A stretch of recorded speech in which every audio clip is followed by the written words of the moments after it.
Morning, everyone. Welcome to the October 14th, 2025 meeting of Henderson County Fiscal Court. We are glad you're with us, and for those watching online, we're glad you're with us as well. We'll begin as we always do with an invocation, and Reverend Eric Hoy, our friend from Presbyterian Church of Henderson, is with us. Would you please stand?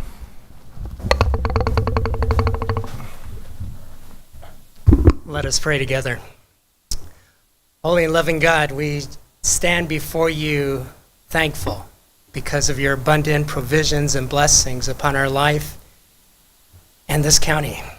And so, Lord, today as we submit this business and the work before us today to you, we ask your blessing upon our magistrates, that you guide and direct their decisions, that they would make decisions for the welfare of our community.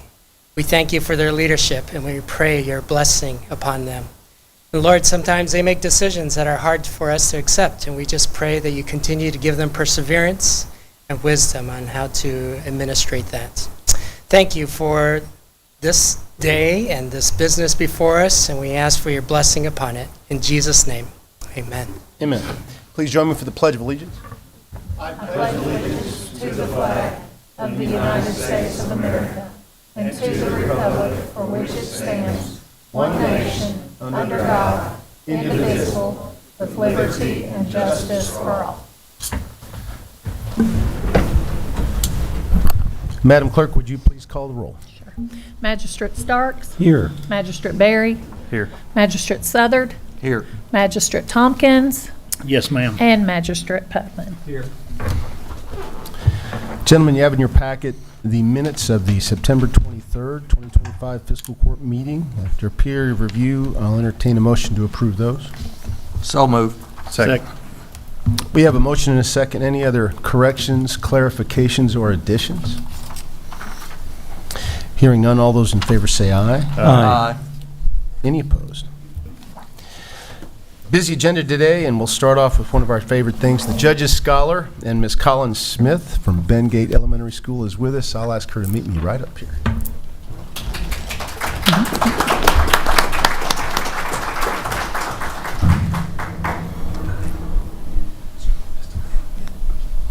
We're going to read a proclamation in your honor. Whereas Colin Smith has been chosen by Bengate Elementary School to be the recipient of the Judge's Scholar Award for exceptional efforts in both academics and school activities, and whereas Colin's hard work and dedication in making the most of educational experiences and developing positive relationships with teachers and other students will lead to future success, and whereas success is measured in many different ways, whether it be passing a test, scoring the winning point, achieving a particular goal, or taking the necessary steps for overall improvement, and whereas the Henderson County school system could not let Collins' efforts go unnoticed.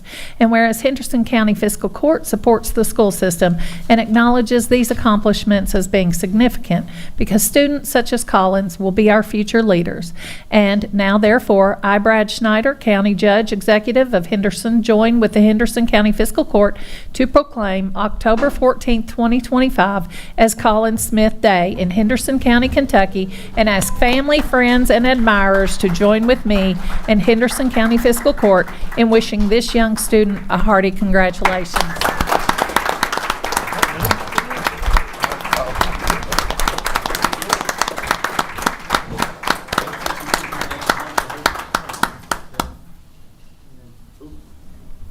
Got to get used to the paparazzi, Collins. Now, if you want to come up and the family members of the school represent.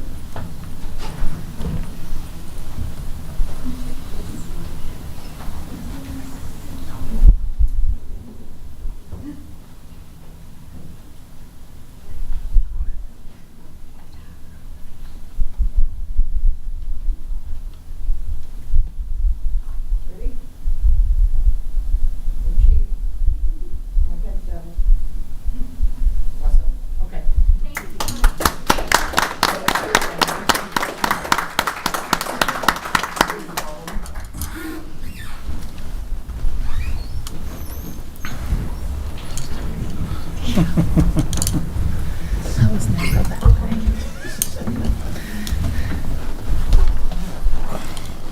Congratulations, Collins, and I know your family's very proud. School is too. Thanks for the help with the photography. I'll be interested to know how much you charge for that because we have other events coming up. Now you get to sit and kind of watch how this is done. And Steve Gold's going to be your color commentator if you need anything. So, congratulations. Congratulations. On a little bit more unfortunate note, we had a good friend of the court and a longtime member of the Water District Board, Brian Pridgett, pass away over the holiday, the fall break period there. And he was a good friend of mine and many other people in this room, and very unfortunate. He was, as I said, on the Water District Board, and his unfortunate passing creates a vacancy there, and we've already reached out to a former member of the board, Andy Rideout, to help us by serving in Brian's place until that term comes up. And I appreciate Andy stepping forward to help do this. He knows the district well and has a lot of background in what they do. So I'd like to get a motion to appoint Andy Rideout to take Brian Pritchett's place on the Water District Board. So moved. Second. Motion and a second. Any other discussion? All those in favor say aye. Aye. Any opposed? Next, I'm going to call up Deputy Judge Kurt Wiesen to talk about the bid recommendations for the renovation of the county clerk's office. Good morning. Good morning, sir. All right, as you remember, last court session, we opened bids for the renovations. We had received two bids. After talking to Renisa and looking through the bids, we are going to reject both bids and go back out with some professional drawings done, because there's a lot of items that weren't clarified in the bids of may want to put a wall here, may want to put a wall there. So there wasn't any direct instructions for a couple of the contractors. And so we felt that it was much better that we're going to spend the money and get some professional drawings done. After sitting down and talking to Renisa, myself, Renisa, will sit down with an architect and go through an actual proposal, make it better. So that's what we're going to do with that right now. Okay. Understood. Thank you. I'm going to call Nick Stallings up, county engineer. We have several items fall under his umbrella, beginning with the bid opening for a tandem axle truck.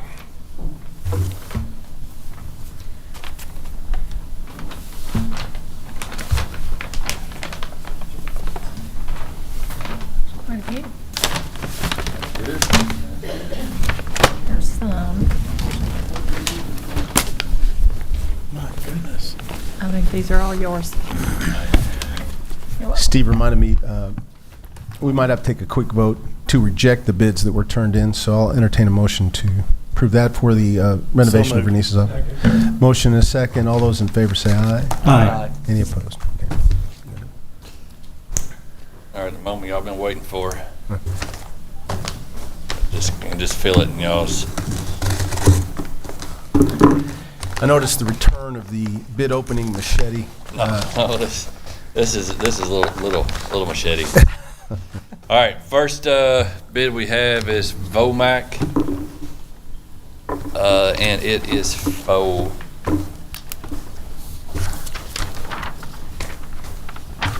It's gonna take a little while, I guess.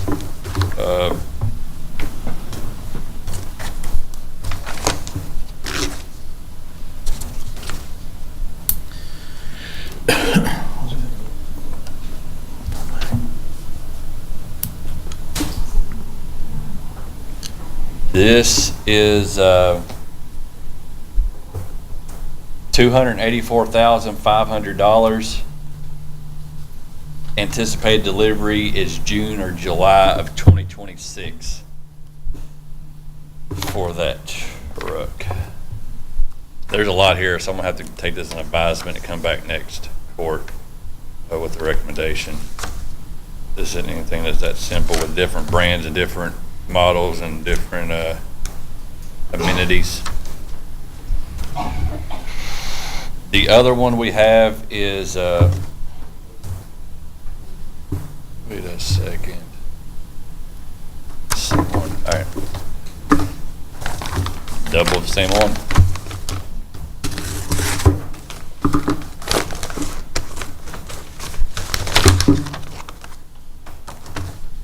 All right, this is another one from Vomac.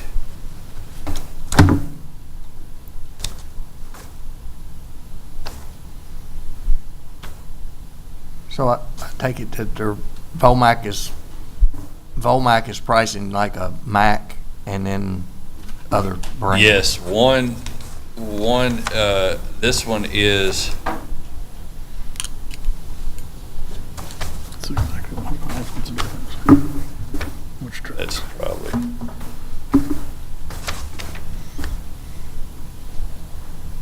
this one is for a, yeah, this one's for a Mac. And it is $284,350. Also June, July 2026 for a ready date. And What was that The first one, Peterbilt, Kenworth? first one's gonna probably be, Probably be a Volvo. yeah, the first one was a Volvo.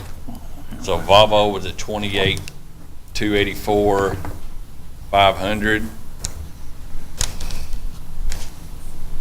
284,500, and the other one is that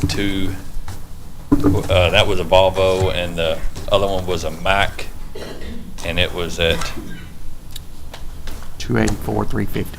yeah, 284,350. Man.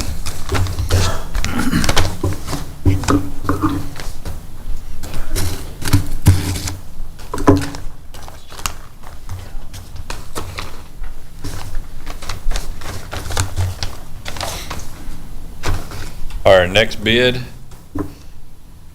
is also from Vomac.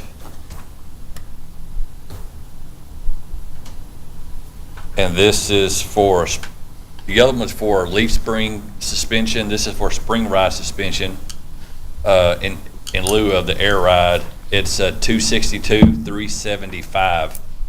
And this is for the Mac.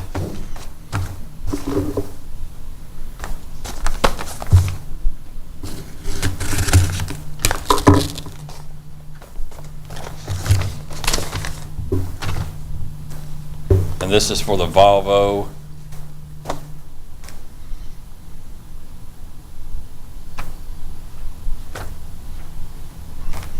Same setup, the spring ride suspension in lieu of the air ride.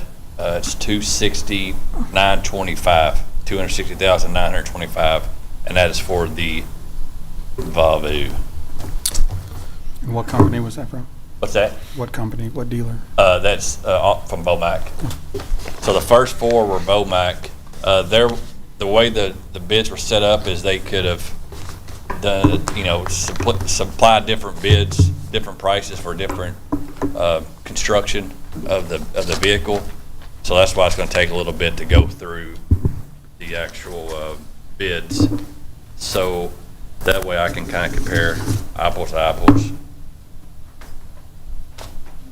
Since it's more of just a Ford Chevy thing, it's what's all in them too. Okay, the next bid is from Peterbilt.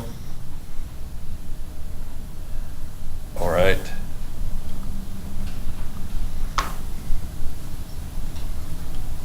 There is all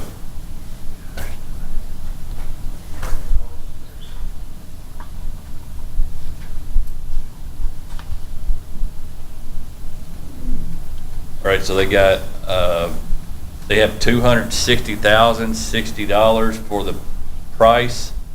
They put in warranty cost at $3,165 for a total cost of $363,225. And then their anticipated date is July 1st, 2026. So it looks like we're all running about a year, almost a year out. Getting these things here. All right.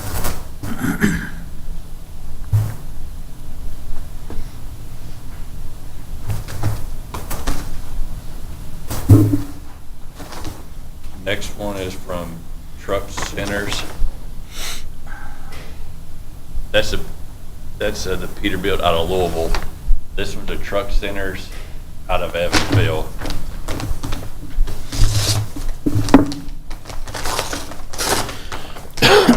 Listen, Collins, when you get bigger, you don't get to open up presents. You get to open up a bunch of stuff with money that you don't have, that you got to try to buy a truck with. All right, this is what you. They have nothing. You don't get to take anything home and play with. This is all trucks to carry dirt and rock. Their bid, which I got to get the manufacturer.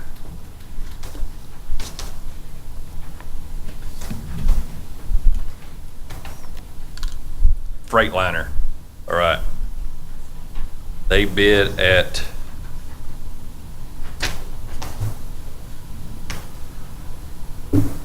$240,832, and they can get the truck. Warranty costs are included. They can get the truck February or March of 2026.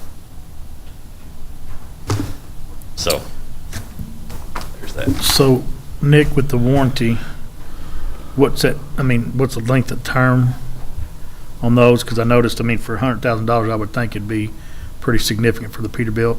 And I didn't, were the warranties on the Vomac? Yeah, they were all added in. Okay, All the so- Vomacs were a la carte. Sorry, I forgot to say that. But that was the only one that actually had it broken out with a warranty or without a warranty. Okay. Was the Peterbilt. Everybody else is a la carte, which we asked for in our bid specs, was for a warranty with, with conditions they had to. Should I go through all these? But they had to Right. meet. But that is what I'm gonna go back through and come back to you all next court with is, the pluses and minuses as far as how to make a recommendation. Copy that. Thank you, sir. All right, this one's from Truck Centers. All right, so this Truck Center was they were with two different finishers. So what we have is we have the truck and then we have the equipment. So this one's using Meyer. The last one I just read you all were using Meyer as a outfitter, and this one using IMCO. So there was two separate parts of this bid. One was for the truck, and one was for the V bed, the dump bed, and the plow, because it's obviously going to be used for snow and ice also. So there's opens a variety of what they could bid for. So it's kind of a cake and icing type of a bid. So this one is for a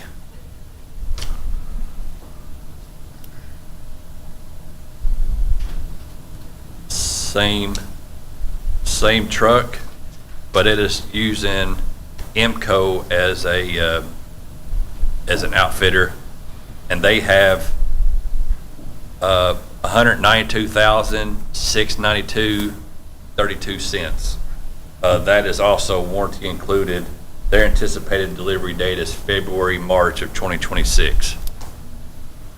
And that's just the bed, and that's just the equipment goes on the truck, or is that? That's everything. Really? Yes. So, and again, I've got to go through there. There's a month and a half worth of reading here, so I'll need to go back and find out. But the way we set the bids up is to bid a truck outfitted. So obviously the truck manufacturer can change, and so can the people who put in for that manufacturer, because there's different snow plows, there's different V beds, there's different dump beds, there's different manufacturer for all those. So what they did is they put together bids using whoever they like the best, or whatever they give them the best price. So a lot of these are the same company, same trucks, just a different outfitter. So what I got to go and look at and see if a Snow Dog is the same as an Amoco, whatever, Alamo. Those are different types of beds. I've got to look at different types of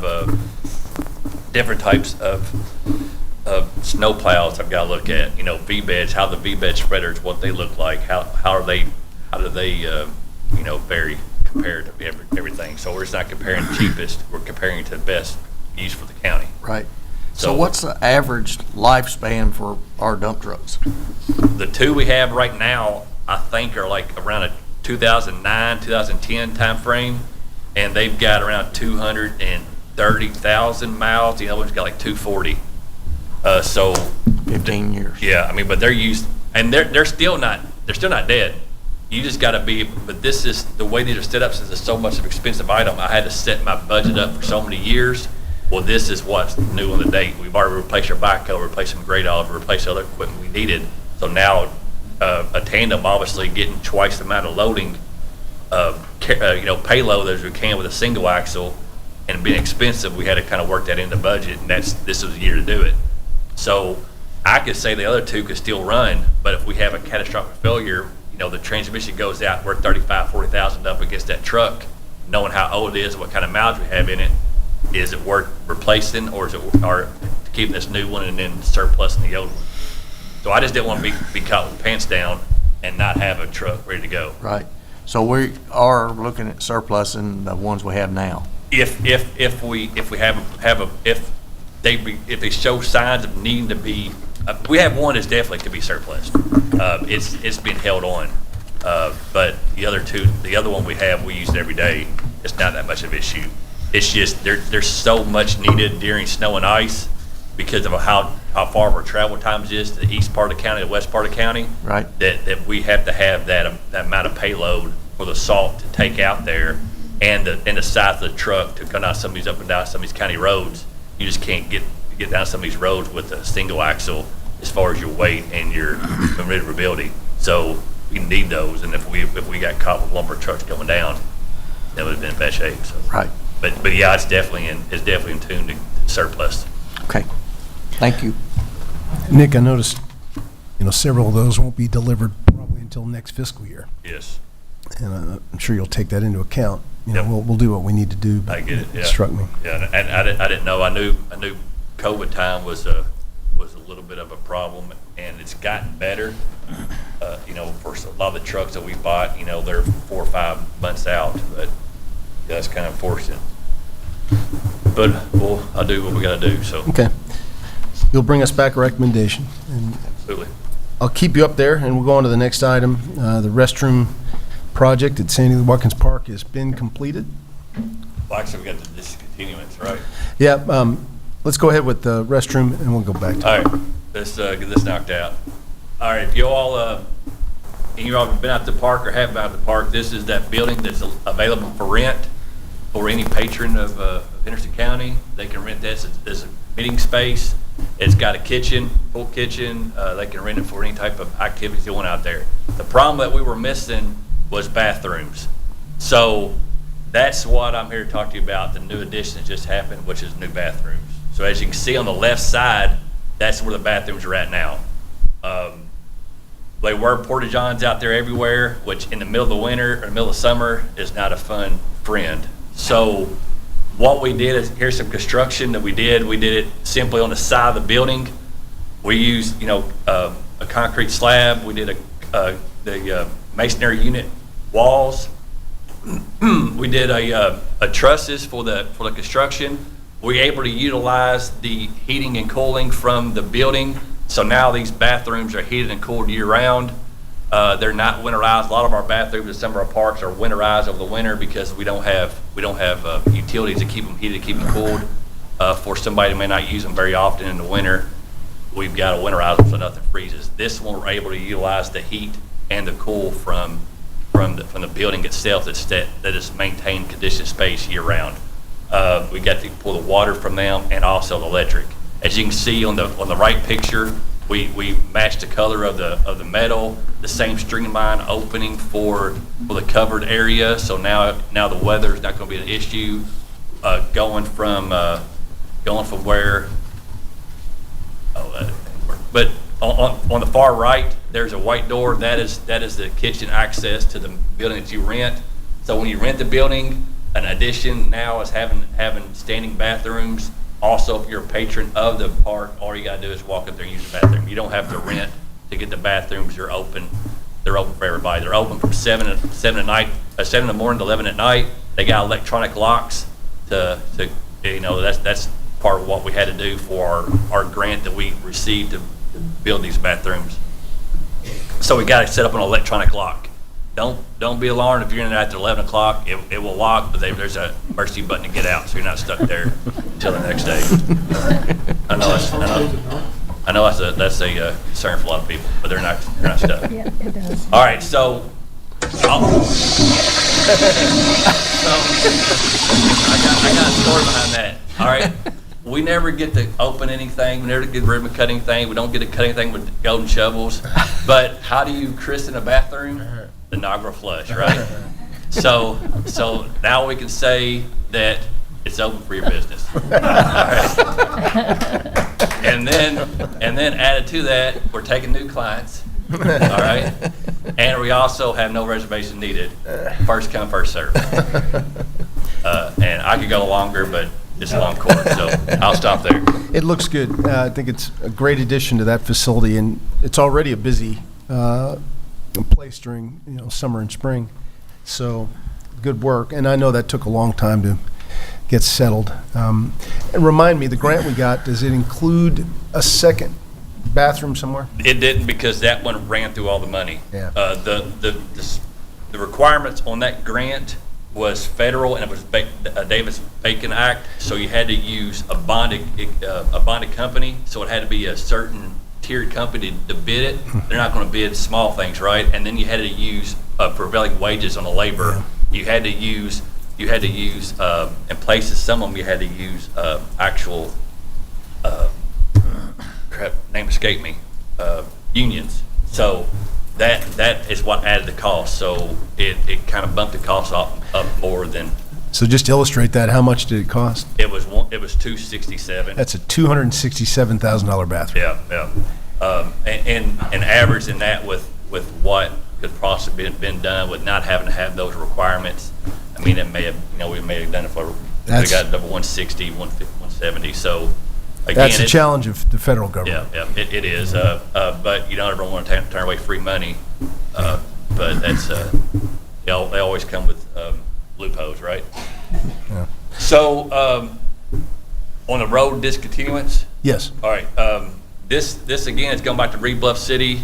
Again, we're not closing the whole entire road down. The road's about 3.6 miles long. It's not that. The last half of a mile from the very last house, when the road goes from asphalt to rock, that goes back to the river.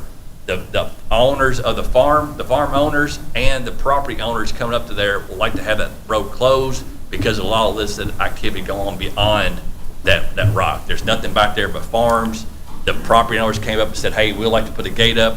How can we do this?" And I told them the statute, CARA statute says you got to do this, this, this, and this. This is the first step. I've got to approve. You all got to approve the road recommendations that I say for who want to review it. So, of course, I got to be one. There's two others. I thought about bringing Bill Hubiak, name that this county that people know of, and then also Teresa Skaggs would be another lady out there that I would like to be able to get as being a road reviewer. What they will do is they run the road, and then the main question is, does this serve as a county road? Does it help out the taxpayers? Does it meet the needs of a county road? If they say no, then we'll do the next step of saying, we all approve and say, let's go ahead and get and discontinue maintenance on this county road. At that point in time, the county road, the land would go back to the previous landowner, and then it'll be dissolved from the county road. Right. So you're proposing yourself, Bill Hubiak, and Teresa Skaggs for the reviewing Yes. panel. I guess we need to vote on that. Does anybody have any questions about that? They already accepted me. And this is pursuant to KRS 178.070, and Nick, you're aware that statute requires, once you all are done with the viewing, that you do a written report presented to the fiscal court? Yeah. Just want to make sure. Yeah, just like we did with Clay Cemetery, and then we did with Trick Turner and some of those the last couple of years. So. Get a motion to approve that? So moved. Second. Motion and a second. Any other questions? All in favor, say aye. Aye. Any opposed? Good luck with that. And our flex funds agreement, you have in your packet the flex funds agreement. At the very end of that resolution, you see the roads that Nick presented in the past that we'll be using those flex funds on. And they include 1.2 miles on Cord and Greenlick Road, 2 miles on Jones Brothers Road, this is all asphalt, and almost 5 miles on Middle Delaware. And that's what we committed the state to do. We have to sign this agreement to get the funds released. I'll have the clerk read the resolution, and if we have any discussion, we'll do that then. Resolution adopting and approving the execution of a rural secondary program agreement between the Fiscal Court and the Commonwealth of Kentucky Transportation Cabinet, Department of Rural and Municipal Aid, and accepting all roads and streets referred to therein as being part of the county road system. Be it resolved by the Fiscal Court that the Fiscal Court does hereby certify that all roads and streets referred to in said agreement are county roads as defined in KRS 178.0101B, and the Fiscal Court does hereby ratify and adopt all statements, representations, warranties, covenants, and agreements contained in said agreement, and does hereby accept said agreement, and by such acceptance agrees to all the terms and conditions therein stated, and the county judge executive of the county is hereby authorized and directed to sign said agreement as set forth on behalf of the Fiscal Court of Henderson County, and the county clerk of Henderson County is hereby authorized and directed to certify thereto. So we get a motion to approve the agreement. So moved. Second. Motion and a second. Any discussion?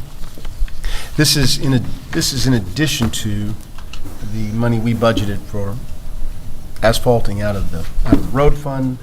The total will be, in the end, probably a little over 1.8 million. We've committed. We'll see if it actually ends up costing that much, but that is going towards resurfacing 18 miles of road in the county, which is a tremendous amount of miles for a paving Yep. season. So. And the flex funds was just a little north of 400,000, so. Any other questions?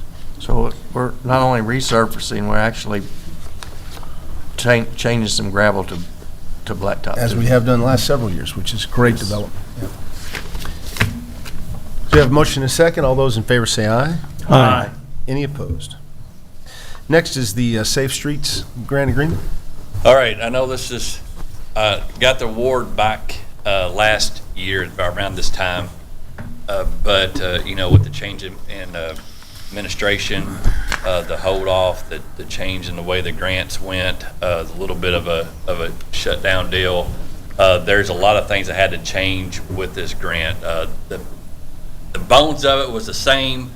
The outcome on some of it had to change up a little bit, but all that was worked through with me and the Federal Highway Department, and our main goal was not going to change. So they were able to go ahead and give us an agreement, and so we got the agreement. The way it sits is $3.3 million is going to become directly from the federal government for these roads to be approved. That's replacing signs, removing trees, and widening shoulders where it was set up in the actual bid documents itself. Our share is $24,000, and then the other part of our $805,000 match came from a federal grant with the state. So all in all, there was $4.2 million that's going to be given to or used for Henderson County roads at the cost from the county of only $24,000. So that's a pretty good return on investment. So with this agreement, once if y'all approve to sign it, judge will sign this, and then I can start allocating the design money to be able to get designs taken care of, to get all the road surveys done for the road signs, and getting the road list together, doing all the road runnings for the tree removal and for the shoulders. The signs should start as soon as it's done. So what they'll do, they'll supply me bid sheets that we can bid on. So that way it can be sent out as bids. They can come in and put the signs up, and that will all be handled through a contract. All this is going to be done through design rather than me doing the design, because that's the way the grant was set up. It had, where they wanted to use design firms to do all this. So that's the way the design money is set up, for them to do the design, to give me the bids or the actual paperwork back from the schedules, and then we'll do the bids. We'll have clerk read a resolution, and then we can ask any other questions.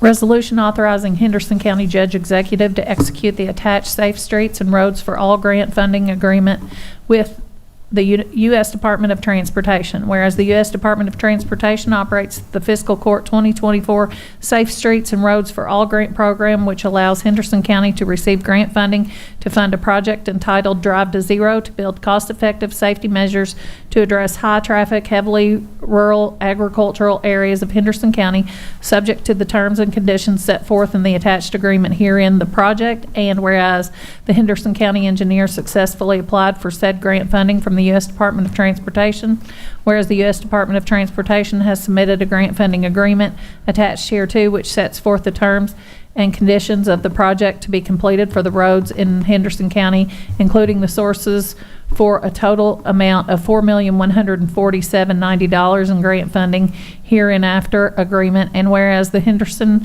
County engineer has reviewed the terms and conditions of the agreement and has recommended the county enter into said agreement for the benefit of the county roads in Henderson County, and whereas the Henderson Fiscal Court has reviewed the agreement and believes it to be in the best interest of citizens of Henderson County to enter into the agreement for the purpose of completing the project. Now therefore be it resolved as that the Henderson County Fiscal Court authorizes and directs County Judge Executive Brad Schneider to execute the attached document entitled U.S. Department of Transportation Grant Agreement under the fiscal year 2024 Safe Streets and Roads for All grant program, and to execute any and all other necessary and appropriate documents required to effectuate the intent thereof. Need a motion to approve? So moved. Second. We have a motion and a second. Any other questions? I just wanted to make the comment that this is another example of Nick going way above and beyond to make sure our roads are as good as anybody in the state of Kentucky. I mean, countless hours it took to get this grant, and I just wanted to make sure to say thank you, Nick. We truly appreciate all the hard work, man, because without you, the roads would not be in the condition they are, and just great job. Yeah, thanks for the words, bud. Thanks for the kind words. You had to submit that twice, didn't you? 2 times? Yep. And spent the last year trying to nail down these extra details. Yeah. There's a bit of change in that, but And yeah, fought just for us. but no, it's good. It's good, and I got a good crew, and hopefully this thing right here goes well, and we'll get a lot of trees and a lot of signs, and Yeah. shoulders widen. We've got a lot of roads that we can widen. Just got to get the way to get there, and it's just the avenue. So Is there a time frame? Do you have to do this in a certain amount of time? About 2028. The biggest hurdle on this grant is the cutting of the trees, because you're only allowed to cut trees from the middle of October through the middle of March because of bat mating season. So there's a lot you can read about that, but you're not allowed to cut trees after March, the middle of March through the middle of October without a fine. Through those time frames is free. So my plan is actually set up when I remove trees. We got to remove the trees and widen the roads. So it's going to be kind of a piggyback on getting trees moved and widen roads, or getting trees moved and widen roads. Now the other part of this, the big portion of this, is the new street signs and new road signs. Bring them all up to date. That's going to be done concurrently. As soon as we get the bid back, or the schedule from that, they'll give me a schedule. I'll be able to take that out to bid and have a contractors bid on all the new signs that are going up. And that means all 375 miles of road in Henderson County will have new signs up to date. I mean, it's such a big undertaking for cost-wise. This grant was the only way to do it. So we'll all have new signs, they'll all be up to date, and they'll all be new compliance. And can we put air tags on those so that when they are stolen, that we can track them down? Yes, yeah, and that's going to be the biggest thing. Is this going to be people caring about what we have and not shooting them, not stealing them. Right. I don't know what makes a stop sign in your garage sexy, but some people think it is. I get it. Okay, Well, we have a just like motion. Taylor, thank you. Yeah. We have a motion and a second. If there's no other discussion, all those in favor say aye. Aye. Any opposed? Thank you, Nick. Next, we have our annual memorandum of agreement with the Humane Society for Spay and Neuter Grant, and our Executive Director, Lori Miller, is with us, if you want to expand on this at all.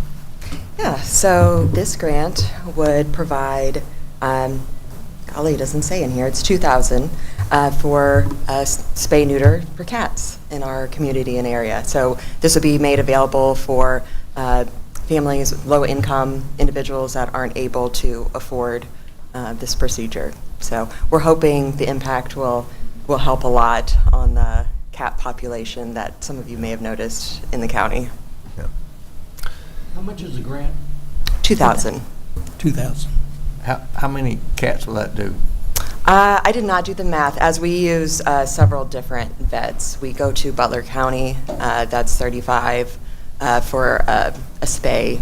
It's cheaper for neuters. And we also utilize our vet. It's just really how many we can get in each clinic. So I'd be happy to report those numbers next time to you. Thank you. Any hope for a grant for dogs?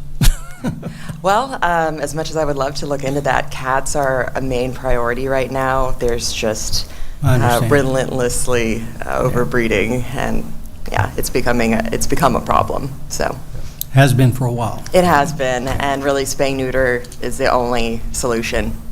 So Listen, just a comment. The paint job down there looks fantastic. yes, it does. They completed They cleaned it A up a run. bunch, yeah. Yeah, they're working on D. I can tell a difference. It's Looks nice. It's really more inviting, and the dogs seem a lot happier as well. Good job. Yeah, thank you. Any other questions of Lori? I'll read the resolution.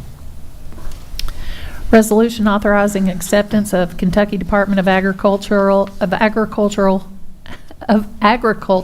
Animal Control Advisory Board Spay Neuter Kentucky Program Grant Funds in the amount of $2,000 and authorizing the county judge executive to execute grant award documents on behalf of the Henderson County.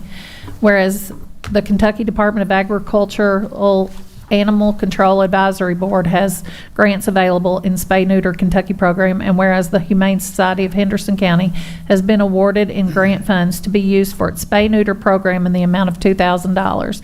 Now therefore be it resolved, the Henderson County Fiscal Court hereby accepts the Kentucky Department of Agriculture Animal Control Advisory Board Spay Neuter Kentucky program grant in the amount of $2,000 for the Spay Neuter Kentucky program, and authorizes the county judge executive to execute the necessary documents for acceptance therefore on behalf of Henderson County.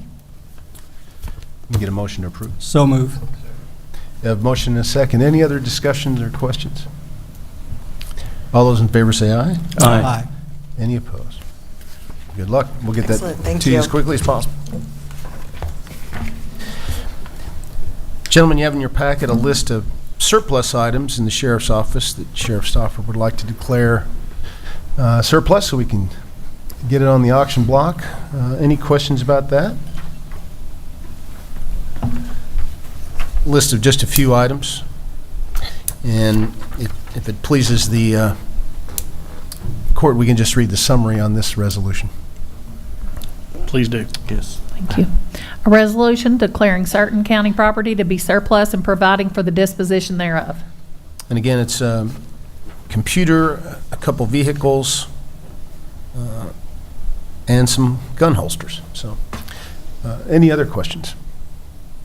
All those in favor say aye. Aye. Any opposed? Thank you. Okay, we were referred from the Planning Commission, their recommendation on the request we made for them to examine instituting a moratorium while they also begun to do research on creating a new ordinance related to wind energy conversion systems, or WECs. And our first step here is to vote to either disapprove or approve the recommendation And I think you've all had a chance to read it. It's the same language, basically, that we sent to them, but they opted in their vote to create up to a 2-year moratorium instead of a 1-year moratorium. Any questions about that? So the first order of business is take a voice vote on accepting the recommendation of the Planning Commission. I'll entertain a motion to that effect. So moved. Second. We have a motion and a second. Any other discussion about accepting the recommendation? All those in favor say aye. Aye. Any opposed? Okay, before we go into the ordinance, we didn't get a motion and a second on the surplus, so. We'll get that, after this is done, I'll Okay. take care of that. The next step after accepting that recommendation is to go ahead and have first reading of our amending our ordinances to install the moratorium. And after a second reading, when we get to that point, that'll pass and be instituted, and it will be the first step of the 3 things we asked the Planning Commission to do. And so I'm going to read the first reading of our ordinance instituting this moratorium based on the recommendation of the Planning Commission. This is ordinance number 25-11, ordinance to amend the Henderson County zoning ordinance found in the Henderson County Code of Ordinances in Appendix A thereof, which would create Article 33, Wind Energy Conversion Energy Systems, or WECS, instituting a temporary moratorium on all WECS applications as recommended by the Henderson City County Planning Commission, HCCPC, after a public hearing conducted in compliance with KRS 100.211. Whereas Chapter 100 of the Kentucky Revised Statutes provides for the adoption of zoning text and maps as well as providing for amendments, and whereas the County of Henderson and the Henderson City County Planning Commission, having recognized the need for zoning regulations that promote the public health, safety, morals, and general welfare of the community and facilitate orderly and harmonious development and the visual character of the community by enacting and amending the Henderson County Code of Ordinances, Appendix A, zoning, which is incorporated into said code. And whereas the Henderson Fiscal Court previously generated proposed text for wind energy conversion systems, or WECS, pursuant to KRS 100.211, and other applicable law, and forward said text to the Henderson City County Planning Commission for hearing. And whereas the Henderson City County Planning Commission conducted a public hearing thereon on September 2nd, 2025, and HCCPC provided its findings and facts and recommendation to the Henderson Fiscal Court thereafter, and whereas the Henderson Fiscal Court voted at its regular meeting on October 14th, 2025 to accept the recommendation of HCCPC and to incorporate said recommendations into its Code of Ordinances pursuant to the language provided therein. And whereas in conformity with the HCCPC recommendation, the Henderson County Fiscal Court deems it in the best interest of the residents of Henderson County for both the Fiscal Court and the Henderson City County Planning Commission to further analyze and study the potential negative effects of WECS installations, specifically including study of empirical data observed from existing installations to determine whether to allow WECS installations in Henderson County, and if allowed, to draft and implement an ordinance setting forth the specific conditions, restrictions, and other terms necessary for future WECS installations to protect the citizens of Henderson County. And whereas the Henderson Fiscal Court accepts the recommendation of HCCPC and deems it in the best interest of residents of Henderson County to institute the recommended 2-year moratorium on the filing, processing, review, and acceptance of all applications for all WECS installations, including small-scale WECS, industrial-scale WECS, WECS projects, and WECS towers as defined herein by the HCCPC and the Henderson County Board of Zoning Adjustment, in order to ensure the public health, safety, and general welfare, and to provide sufficient time for the analysis and careful consideration of the impact of WECS installations, and to provide sufficient time for such considerations to be incorporated into revisions to the Henderson City County Comprehensive Plan. Now therefore be it ordained and enacted by the Fiscal Court of Henderson County of the Commonwealth of Kentucky as follows. Appendix A, zoning of the Code of Ordinances of Henderson County, Kentucky, is amended to create a new article, Article 34, entitled Wind Energy Converted Systems, WECS, which shall read as follows. And that's a typo, Judge. That should be 33. Thank you. Sorry.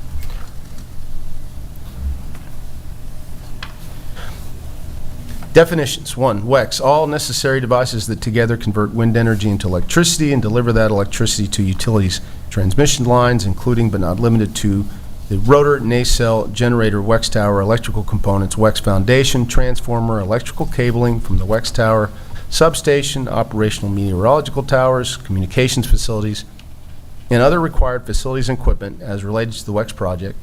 Number 2, industrial scale WEX, a wind energy conversion system capable of generating more than a cumulative maximum power of 5 kilowatts, constructed on the property of another by a company or corporation or other entity whose general intent is to capture wind energy and place it on the electrical grid for resale to a public utility or other energy marketer.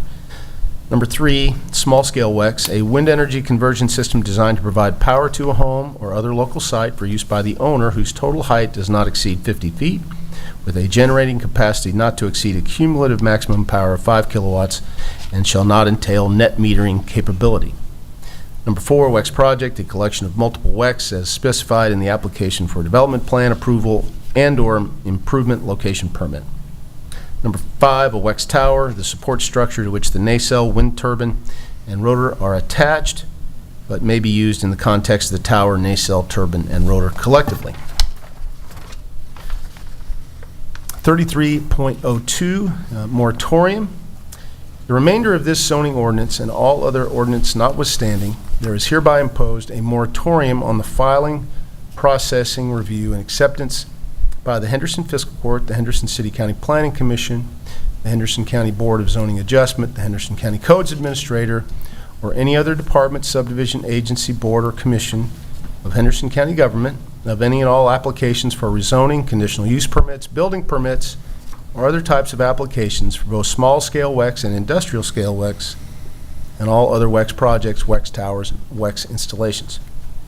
The moratorium shall remain in effect until 2 years after this ordinance amending the Henderson County zoning ordinance, creating a new chapter entitled Article 33, Wind Energy Conversion System, WEX is adopted by Fiscal Court, or until such time as Fiscal Court amends this article by adopting comprehensive WEX regulations, whichever comes first, unless such a moratorium is repealed or extended.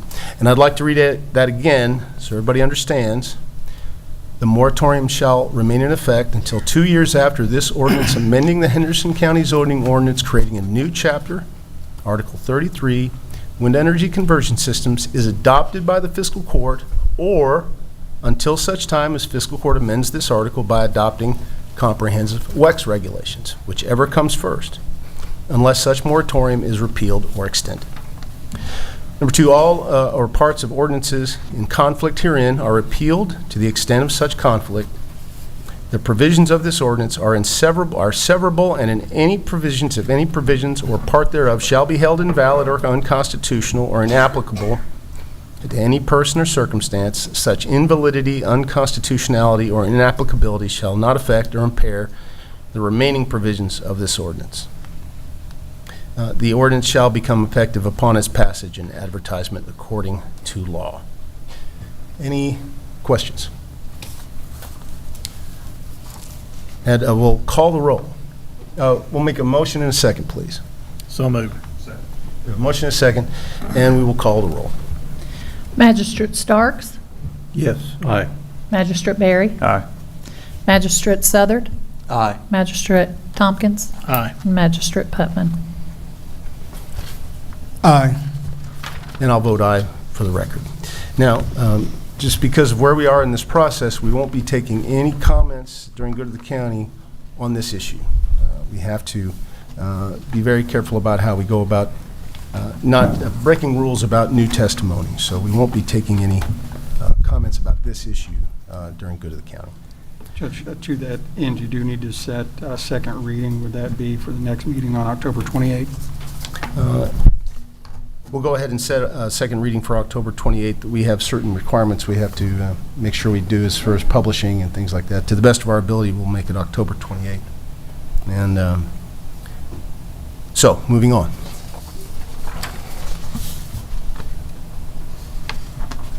Next, we have the coroner's report. Sheila Patterson.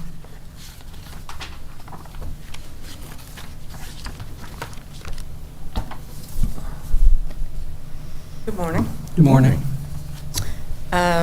We continue to stay busy.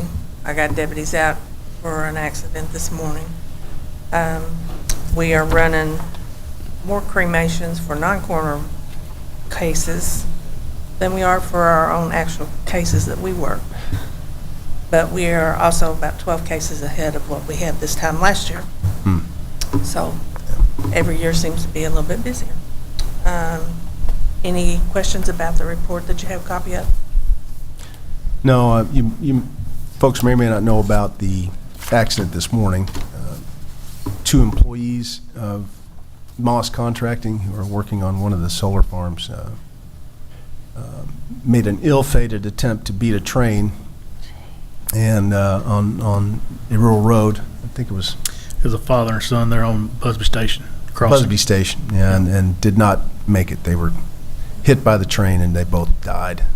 Very unfortunate. But I know you've been working that this morning too. Yeah. Any other questions of Coroner Patterson? Thank you very much. Thank you. We need to go back and get a vote on the surplus property. I get a motion. Yeah. I'll make the motion to Declare put the items out for surplus. Second. motion and second. All those in favor say aye. Aye. Any opposed? Thank you. Sheriff Stoffer, your report. We have the normal. Let me do this. We have the normal sheriff's report in your packet, monthly report. I'll entertain a motion to approve that. So moved. Motion and a second. Any other questions? All those in favor say aye. Aye. Any opposed? Like to add anything? No, I was just going to, you brought it up, I was just going to let you know about the collision out at Cherry Hill and Busby Station. Yeah. Any further thing we can add about that? Yeah. No, Yeah. other than it's tragic, but, Yeah. so, I'm sure that in the future, we're probably going to hear about lights and crossing arms and things at those intersections that haven't been there in decades, so. Yeah. Does that fall on CSX through that? I'm assuming it's CSX, yes. They're pretty tough to work with, the best I remember. Very unfortunate. Yeah. Thank you, That's it. deputies, for those who worked it this morning. Thank you, Sheriff. Thank you, Sheriff. Thank you. Mr. Gold, your report. Judge, I've got 3 checks today. Interest in the amount of $79.62. Reimbursement to the county's budget, $3,889.60. And to flow through from the city, $458.33, bringing today's total to $427.55. And Colin said she's never held $4,000 before, so if you could hand that to the judge, I'd appreciate it. Thank you, Paul. And what I always say is it's like being an adult. You get some money and then you end up having to hand it to government. No fun. Motion to accept the county attorney's report. So moved. We have a motion and a second. All those in favor say aye. Aye. Any opposed? Treasurer Ryder.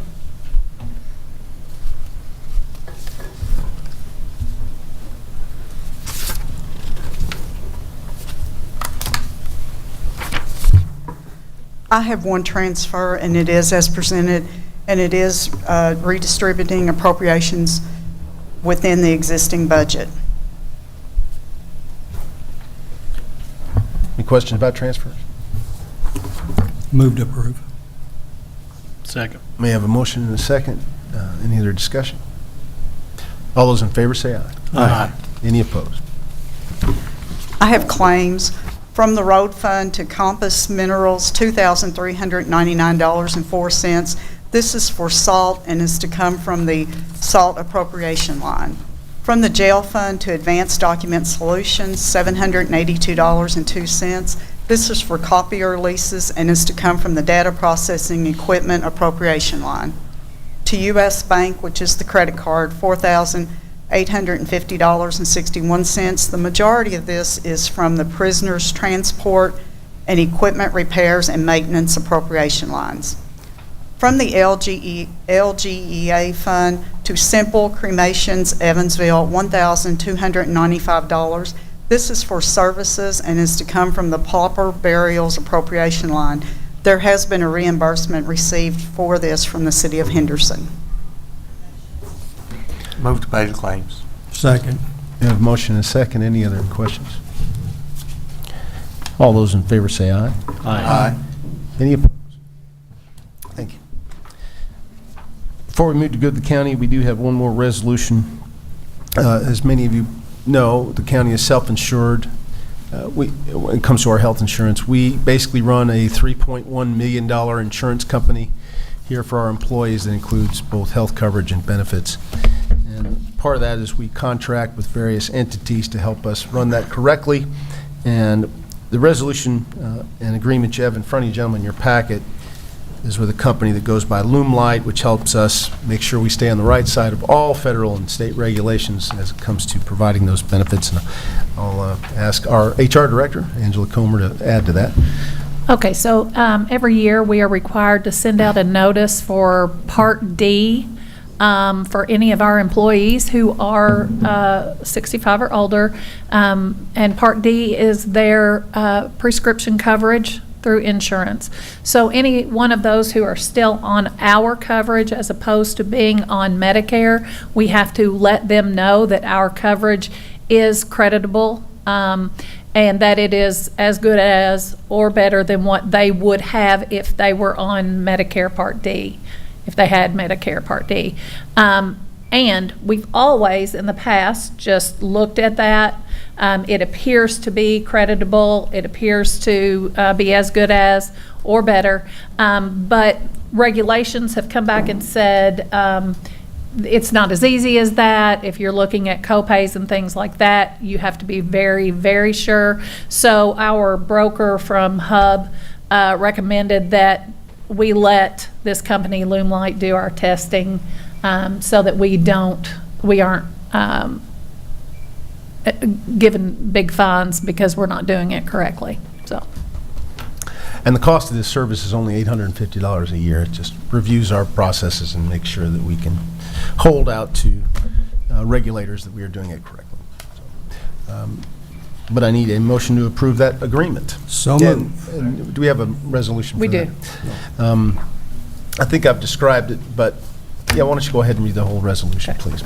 A resolution authorizing county judge executive to execute agreements with Compliance Holdings LLC DBA Loomlight for services related to employee health insurance compliance consulting. Whereas the Henderson County Fiscal Court provides various health insurance benefits to its employees through a self-funded insurance plan, and whereas Hub International Mid-South is the current health insurance broker that provides health insurance benefits advisory services to the county, including review of all insurance contracts and forms, making recommendations, coordinating enrollments, preparing annual requests for proposals upon request, and providing other health insurance consultation services. And whereas the Henderson County Fiscal Court, in consultation with Hub International Mid-South, deems it to be in the best interest of Henderson County to engage the services of Compliance Holding LLC DBA Loomlight to ensure compliance with applicable laws and regulations pertaining to health benefits for employees over 65 years of age. Now therefore be it resolved by the Fiscal Court, County of Henderson, Kentucky as follows. The Henderson County Fiscal Court hereby adopts the recommendation of Hub International Mid-South to accept the proposal of Compliance Holdings LLC DBA Loomlight under the terms which were presented in Fiscal Court at its meeting on the date of this resolution and which are attached hereto and incorporated herein. 2, the Henderson County Fiscal Court hereby authorizes and directs County Judge Executive Brad Snyder to execute any and all necessary contracts, applications, or agreements necessary to obtain the services and coverage anticipated by this resolution, subject to legal review, including but not limited to the Master Services Agreement, HIPAA Business Associate Agreement, and the State of Work. Get a motion to approve that? So moved. Second. We have a motion and a second. Any other questions? So will this company be held to account, like if they don't get it right? Yes. That'd be to Yes. go on them, not us? Yes. Okay. Well, according to the agreement, I mean, we have to give them good information for them to do their work, you know. Right. So yes, assuming we live up to everything that we're supposed to do as far as giving them all the information they need to be able to do the analysis, then yes, it's on them to to do that. I'm assuming nothing changes other than this provider. Right. Yeah. Right. And my understanding, Angela, is we've not had a provider for this particular No, compliance we've always- service in the right. past. Right. It's something that we've just done, and this is hiring somebody to make sure There that were with the new regulations, regs, right, there's yes. amendments to the regs and make sure those For are correct. 2026, Right. yeah. And it's an annual $850. Yes.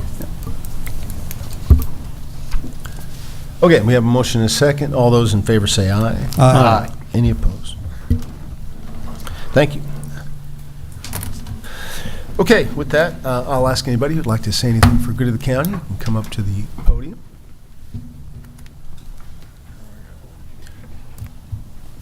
Please introduce yourself. Shannon Hill, and I have a question for Mr. Gold, actually. Under KRS 100.347, an appeal from the Board of Adjustment, Planning Commission, or legislative body action. So if I wanted to file an appeal on the 2-year moratorium ordinance today, do I have to wait till your second vote, or can it be filed today? And I will tell you the reason for that. One, in that ordinance, it did not mention prohibition, which it was supposed to, because for that to be a possibility. It was also not supposed to have the caveat at the end that said it was supposed to be basically a 2-year moratorium from the vote and the sign-off today, not when fiscal court wants to make that decision, because that would not guarantee us a minimum of 2-year moratorium. With regard to that specific appeal process, I'd have to refer you to your attorney. But I will look into that. We've not had issues with that particular statute in the past, but I will take a look at that. I will also say that the ordinance today reflected the exact wording that was sent by the Planning Commission. Okay, I would have to go back and look, but It is the exact wording from the recommendation. So then I should appeal then what Planning Commission sent to you as well? I think you'll have to check with your... Direct that to Steve Gold?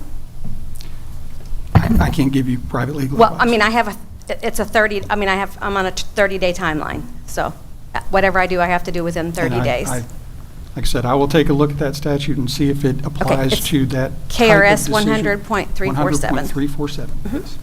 Thank you. Anybody else?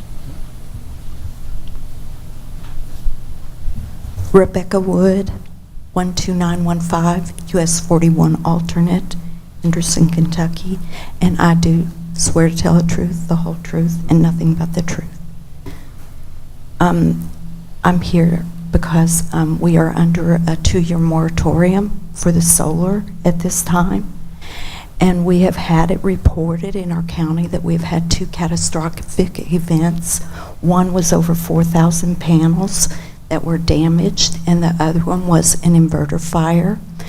And I'm here to ask the county if we could make a request whenever we have catastrophic events to the solar companies to do testing as far as any runoff, any soil, or any groundwater that might be affected by these events, just to ensure that our county, if they could do a comprehensive lab test to include heavy metal testing, just to make sure that we aren't getting leaching into our land that would cause problems for us in the future.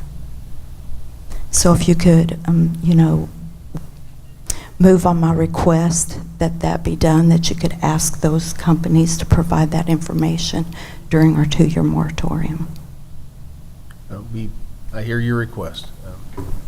Thank Many you. of those functions are not handled by a county. They're under the umbrella of state EPA. So For the good of the county, could our fiscal court not request that those companies provide that information to us as a part of their study or our study, to ensure that our county is protected, our land and our waters. Understood. We understood your request. Thank you. Thank you. Anybody else like to speak for good of the county? That will go around the horn. Master Southern. I'd like to say congratulations, Collins. It's a big deal. You got Bingate School's a big school, and they picked you. That says a lot. It really does. And while you were standing up here and there reading it, you got the cutest smile I believe there ever was. Everything's good in District 3. We're clicking along. The harvest is coming slow, but it's moving. And I came from Cairo the other day moving a piece of equipment, and my hat's off to the Cairo folks. I've never seen the cars pulled over, and they got that. It was flawless, and my hat's off to them. That was nice. It didn't have to worry about hurting somebody, hurting ourselves, tearing our equipment up, or their equipment. So again, good job, Cairo, and good job, Collins. All's good in District 3. Thank you. Master Tompkins. Well, that was actually the first thing that I noticed about you too, Miss Collins. And just remember that smile has superpowers. You can take somebody's day and change the whole trajectory. So you keep doing that. Kindness is a wonderful, wonderful thing. Keep that up. Being a leader is clearly something that you understand at a young age. And I think Steve Gold said it best. You don't have to wait till you're our age to make sure you take advantage of that skill set. So anytime you have the opportunity to lead by example, I hope that you continue to do that. We're super proud of you. I never had a day named after me, and rightfully so. So celebrate that today. We're very proud of you, and I hope you have a good rest of your year. All's good and two, Judge. Master Putman. Thank you, Judge. Collins, congratulations. Of course, ditto to everything the magistrates just said. Said, you are a special young lady. Again, it's the whole being. It's just good grades, it's your personality, and how you interact with other students and teachers. So you're the whole ball. You got it all. So congratulations again. And Judge, I would also just like to mention, appreciate what the city has done in District 4 with the sidewalks and the paving. And of course, the Habitat homes are going up every week. You seem like they've started a new one. So it's changing the look of the East End in a positive way. It's good in the 4th. Thank you. Very, very noticeable. It's hard to avoid the construction and the improvements in the sewer system, but that also ends up resulting in new pavement for those streets too. So it's right. Good deal. Master Starks. Thank you, Judge, and it's great to see so many folks in our audience today, and especially those online too. Thank you so much for taking time out of your day to be with us. In Collins, really look forward to taking you out to lunch here in a little bit and finding out a little bit more about you and your family. Maybe you can tell me a little bit what you enjoy most about school, but apparently you take it all to heart and it shows. And just like the other magistrates have said, very special recognition for a special young lady. And so congratulations. Hopefully we didn't bore you too much with those truck bids, because those kind of bore me, but in certain ways. Just like Butch mentioned, we've had some sidewalks being put in not too far from our neighborhood. along Green River Road that have been badly needed. It allows, I think, young people and others to be able to access Bengate School even better and safer, and so we do appreciate those improvements on the part of the city.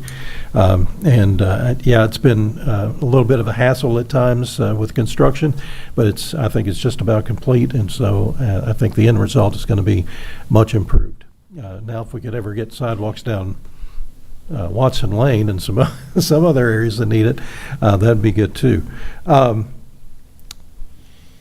Want to just remind folks we've got a special performance out at the Fine Arts Center. It's our opening act of a brand new season. The Mike Super Show is back, and even better. And I think there's some tickets still available for that if you'd like to come out and partake on that. And I have to do that because I do serve on their board of directors, and I'll be out there too. I just want to say a big thank you to the City County Planning Commission for all that they do, not just this issue, but how they treat every issue that comes before them. It's not an easy job, but I appreciate their thoughtfulness, their diligence, and their recommendations. They're always well thought and well presented. So to the staff, and to the Planning Commission members themselves, I just want to say thank you.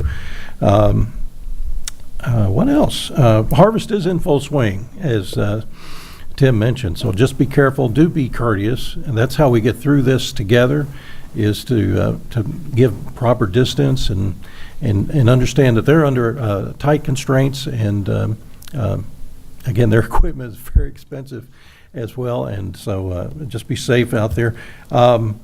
Speaking of safety, I understand, we've had some really beautiful weather, which we've been blessed with of late, and has led to, I think, hopefully a smoother harvest. But there is a potential for some severe weather from what I'm hearing this weekend, particularly on Saturday. And just a reminder, some of the worst storms take place in the secondary storm season. We have two in our area, one in the springtime when we transition from winter to spring, then we have something similar here in the fall. So just be on guard. Don't be alarmed, but just be prepared just in case, because I think there could be a potential for some heavy storms, and every thunderstorm has the potential to become tornadic. Just saying. And I'll let Steve talk about what's happening with the Boys and Girls Club this weekend. Other than that, I think everything is good, Judge. Master Barry?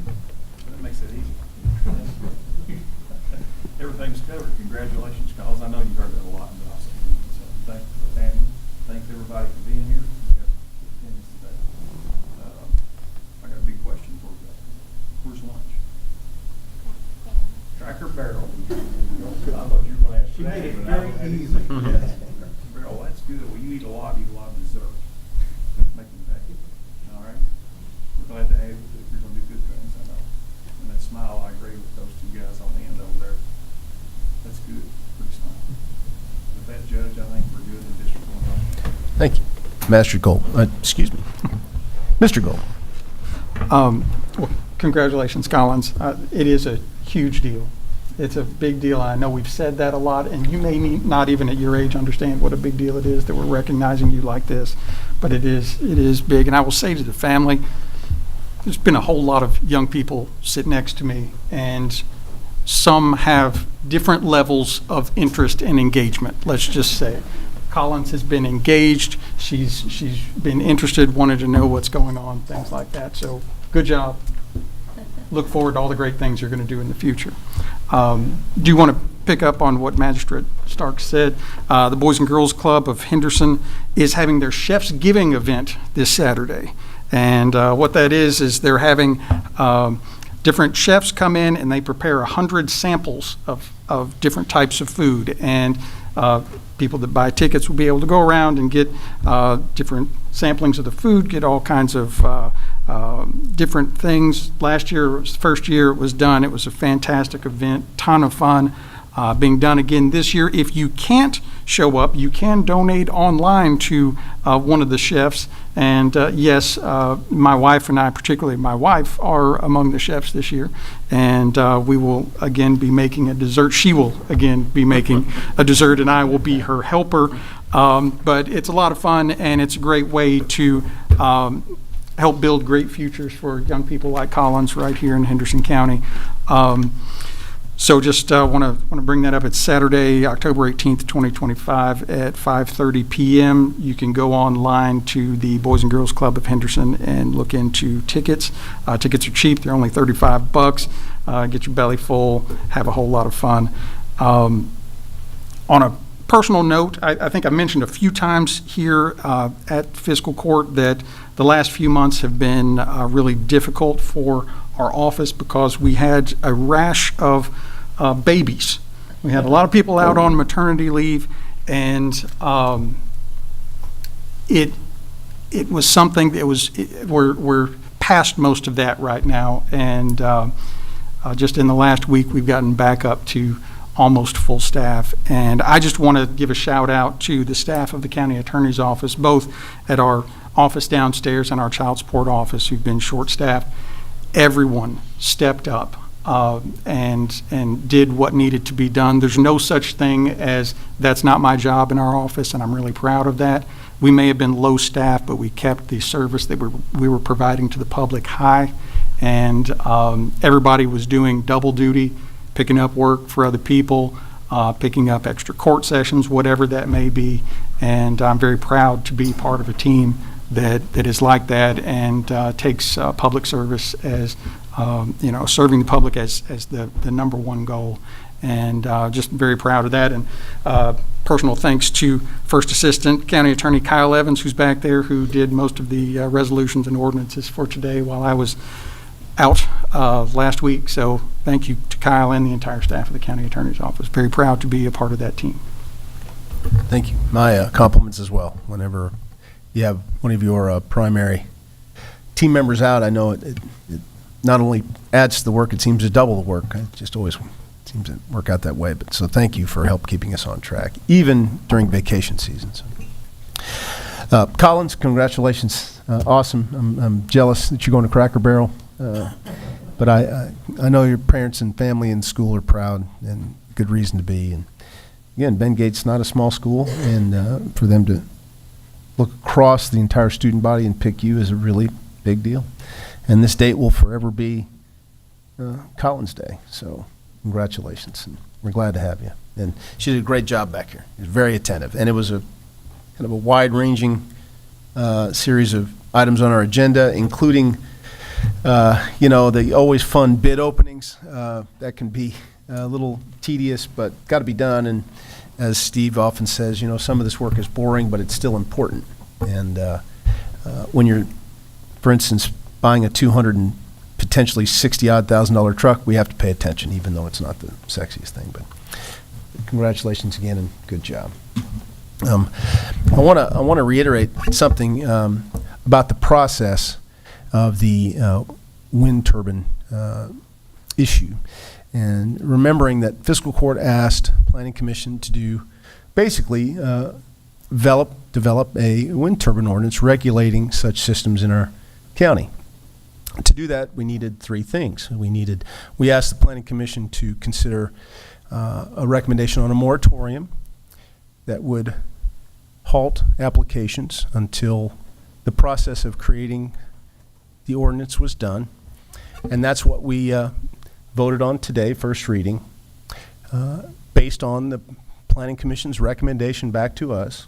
And our ordinance that we just voted on first reading reflected almost to the letter what we were recommended. The next step after that, after the moratorium is installed, after second reading, will be the Planning Commission scheduling a hearing involving findings of fact that will provide them information from both public in another hearing and other sources of information as desired by the Planning Commission or the staff. And they will use that information to make an initial draft of an ordinance. And once that is done, they will take that draft to the Planning Commission for consideration. There will be another public hearing involved in that step. So there will be multiple opportunities here on out for the public to express their opinion. And once the Planning Commission votes on the draft ordinance, it will be recommended to us for a final vote, two readings, to either approve or not approve, to ask the Planning Commission to try again with potential changes, or to hold our own public hearings and write our own ordinance. So that is the process.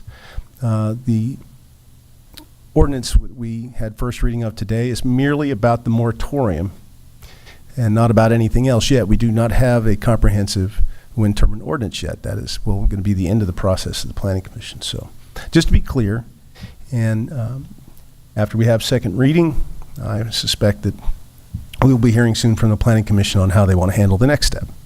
So I just want to make sure everybody understands that, it's clear on that. So it's a beautiful day. I'm glad everybody's back safe from vacation. I want to reiterate again how much we are keeping the Pritchett family in our prayers. I would say that every day is a gift, and you never know what tomorrow will bring. We're not promised anything, and Brian Pritchett passing away just reminds me of that even more. Cherish the ones you love, hug on them, care for people like Brian did, and no matter what happens, you'll leave behind a great legacy as he did with his family. So with that, I'll entertain a motion to adjourn. So moved. Motion and a second. All those in favor can leave.